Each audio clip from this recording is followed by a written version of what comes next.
Hello guys, सबैलाई नमस्ते। आरामै हुनुहुन्छ होला जस्तो लाग्छ। आज चाहिँ हामी दुईजना चाहिँ बन्दोबस्ती रियुची पार्क गइरहेको छौँ जापानको। लगभग हाम्रो रुमदेखि अब हिँडेर गएपछि हजुरको 1 घन्टा 40-50 मिनट देखाउँछ। साइकलमा चाहिँ हजुरले के भने 1 घन्टामा पुगिहाल्नुहुन्छ कि। त्यसैले आज हामीहरू यो छुट्टीको दिन हुनाले आज हामी दुईजना घुम्न आएको। ऊ चाहिँ मेरो बङ्गलादेशको साथी हो अनि म चाहिँ अब भइहालेँ, त्यही कारणले हामी आज घुम्न गइरहेको। अब हजुरलाई त्यहाँ गएर हामीहरू भन्नेछु के कस्तो हुन्छ सबै। अब यता त साइकलमा मोबाइल चलाउनु पाइन्न, त्यही कारणले कति बेला चाहिँ भिडियो क्याप्चर गरिरहेको छु। आज यस्तो छुट्टीको दिन रमाइलो गरौँ भनेर गइरहेको हामीहरू पार्कतिर। अब रुममा बस्दा बस्दा नि वाक्क भइन्छ, पढाइको टेन्सन। त्यसैले अब यता पनि घुम्नु पऱ्यो भनेर आज साइकलमा धेरै टाढा आएको हामीहरू। हेर्न सक्नुहुन्छ यहाँको जापानको नजारा एकदम पानी आउने यस्तो मौसम भइरहेको छ। एकदम राम्रो के मौसम चाहिँ जापानमा। अब गर्मीको महिना पनि आउँछ, बिस्तारै गर्मी पनि राम्रो हुन्छ, डेन्जर हुन्छ त पनि। सक्नुहुन्छ यस्तो बाटो हामीहरू गइरहेको छौँ जापानमा पनि। धेरै भित्र गइरहेको छ हामीहरू यो पार्कको चाहिँ। यस्तो हेर्नु पुरा जङ्गल छ, त्यतिर घरहरू पनि छ, हेर्न सक्नुहुन्छ हेर्नु। अनि यहाँ पानी पनि परिरहेको छ, अलिअलि सिमसिमे पानीमा भिज्दै गइरहेको छौँ। एकदम रमाइलो जस्तो लागिरहेको छ। चाहिँ हामी फ्यामिली मार्ट आएको, बिच बाटोमा रोकेर। अब यहाँ प्यास लाग्यो, त्यसैले अब फ्यामिली मार्टमा हल्का जुस किनौँ भनेर आएको क्या हामीहरू, म र ऊ साथी।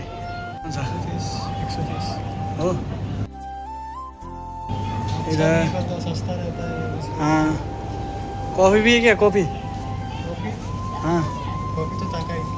ताकाई तो कभी खाएगा ना। ताकाई होता क्या हो, ये वाला निकालो इधर से। ये वाला कभी खाते हैं। ये अच्छा है, कितने का वाला है? 193 का है ना। ठीक है, ये खाते हैं। थोड़ा एक्स्ट्रा वाला लग रहा है।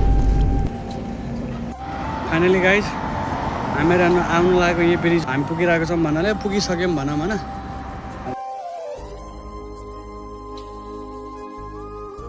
फाइनली गाइज हामीहरू पुगिसकेको छौँ होइन, म र मेरो साथी है ना।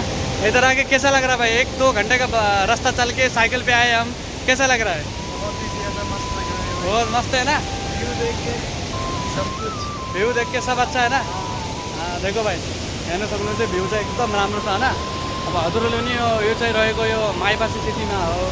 यहाँ हामीहरू माइबासी सिटीमा साइकलमा लगभग 1 घन्टाको बाटो हिँडेर चलाएर आएको कि हामीहरू चाहिँ। हेर्न सक्नुहुन्छ राम्रो ब्रिज एकदम राम्रो छ कि। त हजुरले पनि माइबासी हुनुहुन्छ भने चाहिँ एकचोटि आउनु होला क्या। किनकि बाहिर आएपछि थाहा हुन्छ कि मान्छेलाई यो यहाँ छ त्यो त्यहाँ छ। अनि हजुरहरूलाई अलि फ्रेस जस्तो पनि हुन्छ, रुममा बस्दा बस्दा वाक्क भइरहेको हुन्छ मान्छेहरू, कामबाट आऊ जाऊ।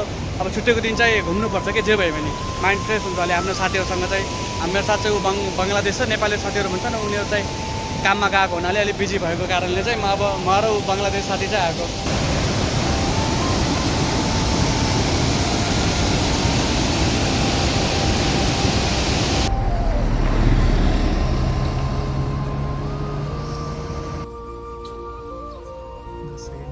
फाइनली गाइज हामीहरू हेर्नु पुलदेखि माथि तल पनि आइसकेको छ।